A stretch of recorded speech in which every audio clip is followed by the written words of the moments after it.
జీవితంలో సమస్యల, జాతకంలో దోషమా? ఈ గణపతి ఆలయాల్లో ఒక్కదాన్ని దర్శించినా చాలు సమస్యలు మాయం. దేవతల్లో ప్రథమ పూజ్యుడైన గణేశుడిని నిర్మలమైన భక్తి విశ్వాసంతో పూజిస్తే అతని పనులన్నీ పూర్తి అవుతాయి. జీవితం సంతోషంగా ఉంటుంది. గణపతిను పూజించడం ద్వారా జీవితంలోని అన్ని అడ్డంకులు తొలగిపోయి సుఖ సంతోషాలు కలుగుతాయి.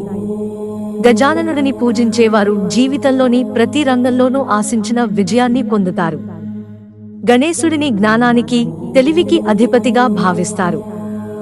భారతదేశంలో గణపతికు అంకితం చేయబడిన అనేక దేవాలయాలు ఉన్నాయి. వీటిని సందర్శించడం ద్వారా కోరిన కోరికలు నెరవేరుతాయి. ఈ దేవాలయాలు ఎక్కడ ఉన్నాయి? గణపతి పూజ ప్రాముఖ్యత ఏమిటి తెలుసుకుందాం. ప్రేమ గణపతి ఆలయం జోధ్పూర్ గణేశుడి ఆలయం రాజస్థాన్లోని జోధ్పూర్ నగరంలో ఉంది. ఈ ఆలయంలో ప్రార్థనలు చేయడం ద్వారా పెళ్లి జరుగుతుందని నమ్ముతారు. ముఖ్యంగా ప్రేమికులు భారీ సంఖ్యలో తమ ప్రేమను గెలిపించమని కోరుకుంటూ గణపతి ఆలయానికి చేరుకుంటారు. గణపతికి తమ ప్రియమైన వ్యక్తి పేరుతో దరఖాస్తులు చేసుకుంటారు. ఇక్కడ గణపయ్య జంటలను కలిపే దైవంగా ప్రసిద్ధి పొందాడు. అందుకే ఈ ఆలయానికి ఇష్కియా గణేష్ మందిర్ అని పేరు పెట్టారు. బుధవారం ఈ ఆలయంలో ప్రేమికుల ఉత్సవంలా కనిపిస్తుంది. ప్రేమికులు తమ కోరికలతో బప్పాలయానికి చేరుకుంటారు. ఖజ్రానా ఆలయం ఇండోర్ మధ్యప్రదేశ్లోని ఇండోర్లో ఉన్న ఖజ్రానా ఆలయం గణపతి పూజకు చాలా ప్రత్యేకమైనది. ఈ పవిత్ర క్షేత్రంలో గణపతి బుద్ధి సిద్ధులతో పూజలను అందుకుంటున్నాడు. ఈ ఆలయాన్ని మహారాణి అహిత్యబాయి హోల్కర్ నిర్మించారు.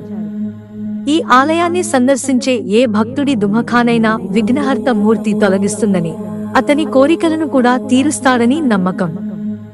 గణపతి భక్తులు ఏడాది పొడవునా ఖజ్రానా ఆలయానికి భారీ సంఖ్యలో చేరుకుంటారు. గణపయ్యకు భారీగా కానుకలను, విరాళాలను సమర్పిస్తారు. దగదుషేత్ హల్వాయి గణపతి దేవాలయం పూణేలోని సుందర్ నగర్ లో ఉన్న దగదుషేత్ హల్వాయి గణపతి ఆలయం అద్భుతాలతో నిండి ఉంది. ఇక్కడ ఏడాది పొడవునా భక్తుల రద్దీ నెలకొంటుంది. ఈ గణపతి ఆలయాన్ని దగ్దుషేత్ హల్వాయి నిర్మించాడని నమ్ముతారు.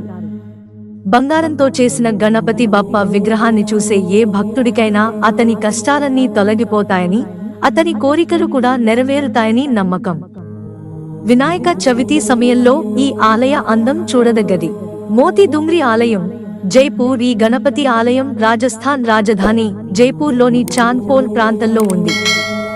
గణపతి అంకితం చేయబడిన ఈ ఆలయంపై భక్తులకు అపారమైన నమ్మకం ఉంది. ఆలయంలో బప్పాకు పెసరపప్పు లడ్డులను నైవేద్యంగా పెడతారు. మోతీ డుంగ్రీ ఆలయంలో 800 సంవత్సరాల పురాతన గణపతి విగ్రహం ఉంది. గణపతికి శనగలు నైవేద్యం పెట్టి అలంకరిస్తారు.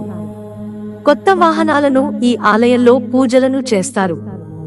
ఈ ఆలయంలో కొత్త వాహనాన్ని పూజిస్తే ప్రమాదం జరిగే అవకాశాలు చాలా తక్కువ అని నమ్ముతారు. సిద్ధి వినాయక ఆలయం ముంబై దేశ ఆర్థిక రాజధాని ముంబైలోని సిద్ధి వినాయక ఆలయం దేశంలోని ప్రసిద్ధ ఆలయాలలో ఒకటి. సిద్ధి వినాయకుడి ద్వారం లోపల ఒకసారి అడుగు పెట్టిన భక్తుడు ఖాళీ చేతులతో తిరిగి రాడని నమ్ముతారు. గణపతి ఆశీర్వాదంతో ఎంత పెద్ద సమస్య అయినా కూడా క్షణాల్లో పరిష్కారమవుతాయి. సామాన్యులే కాదు, బాలీవుడ్, టీవీ పరిశ్రమకు చెందిన వ్యక్తులు, సెలబ్రిటీలు కూడా ఈ ఆలయానికి చేరుకుని తమ కోరికలను గణపతికి చెప్పుకుంటారు. ఈ ఆలయం దేశంలోని అత్యంత ధనిక దేవాలయాలలో ఒకటిగా పరిగణించబడుతుంది. భారీ సంఖ్యలో భక్తులు గణపతికి వివిధ రకాల కానుకలను, నైవేద్యాలు సమర్పిస్తారు. మిత్రులారా, ఛానల్ సబ్స్క్రైబ్ చేసుకోవడం మర్చిపోకండి. ధన్యవాదాలు.